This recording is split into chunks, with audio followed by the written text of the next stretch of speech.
ओम सर्वे मांगल्ये मांगल्ये शिवे सर्वार्थ साधिके शरण्ये त्र्यंबके गौरी नारायणी नमोस्तुते।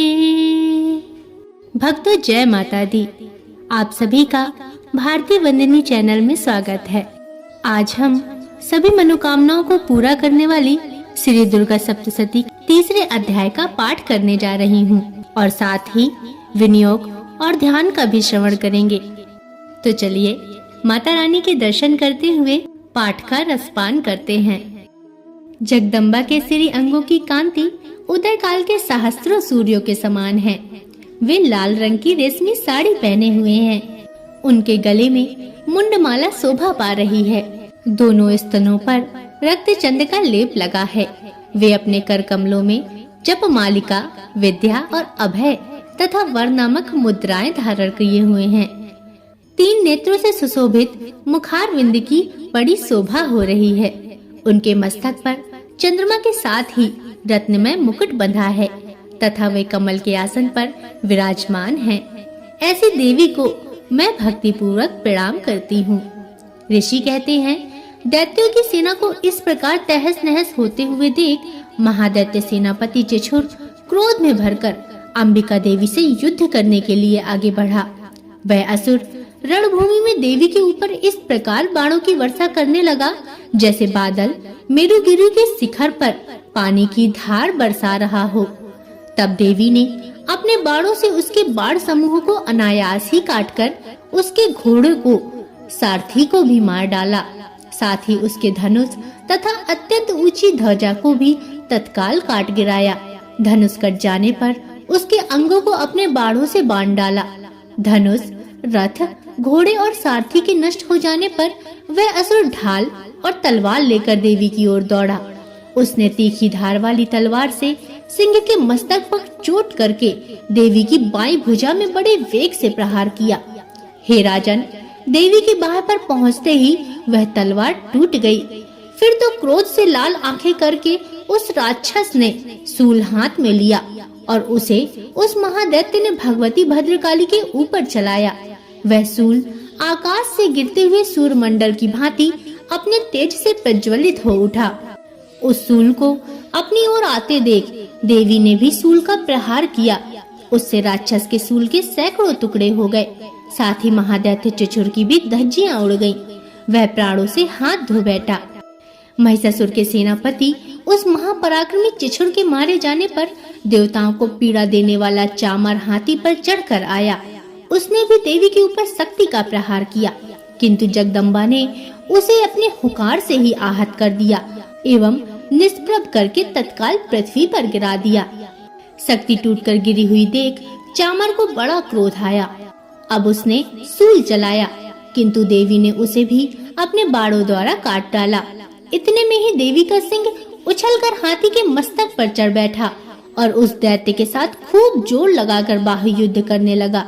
वे दोनों लड़ते लड़ते हाथी से पृथ्वी पर आ गिरे और अत्यंत क्रोध में भरकर एक दूसरे पर बड़े भयंकर प्रहार करने लगे और लड़ने लगे। तदंतर सिंह बड़े वेग से आकाश की ओर उछला और उधर से गिरते समय उसने अपने पंजों की मार से चामर का सिर धड़ से अलग कर दिया। इस प्रकार उदग्र भी शिला और वृक्ष आदि की मार खाकर रणभूमि में देवी के हाथ से मारा गया और कराल भी दांतों, मुक्कों और थप्पड़ों की चोट से धराशायी हो गया।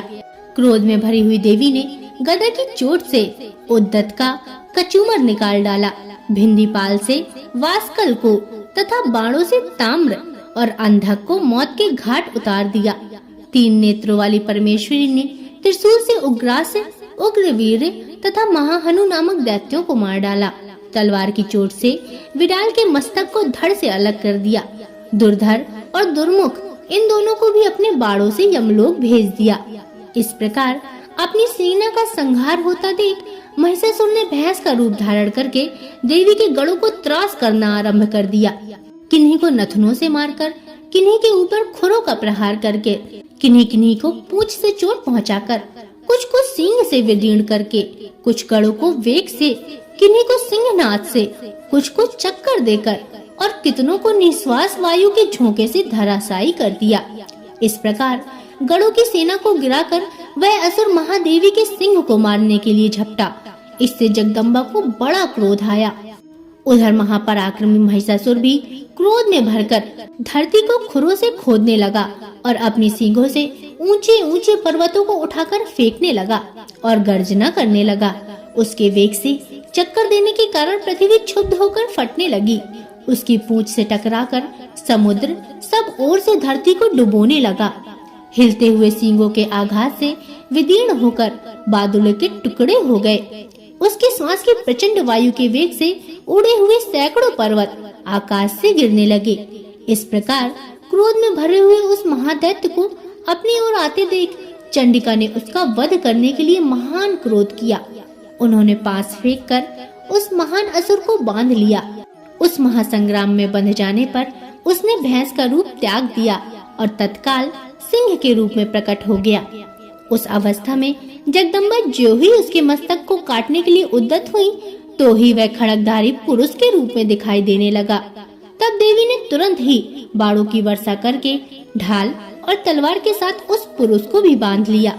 इतने में ही वह महान गजराज के रूप में परिणत हो गया तथा अपनी सूंड से देवी की विशाल सिंह को खींचने लगा और गर्जना करने लगा। खींचते समय देवी ने तलवार से उसकी सूंड काट डाली। तब उस महादैत्य ने पुनः भैंस का शरीर धारण कर लिया और पहले की ही भांति चराचर प्राणियों सहित तीनों लोगों को व्याकुल करने लगा। तब क्रोध में भरी हुई जगन्माता चंडिका बारंबार उत्तम मधु का पान करने और लाल आंखें करके हंसने लगी। उधर वह बल और पराक्रम के मद से उन्मत्त हुआ राक्षस गरजने लगा और अपने सींगों से चंडिका के ऊपर पर्वतों को फेंकने लगा। उस समय देवी अपने बाणों के समूहों से उसके फेंके हुए पर्वतों को चूर करने लगी और बोली। बोलते समय उनका मुख मधु के मद से लाल हो रहा था और वाणी लड़खड़ा रही थी। देवी ने कहा, ओ मूढ़, मैं जब तक मधु पीती हूँ तब तक तू क्षण भर के लिए खूब गरज ले।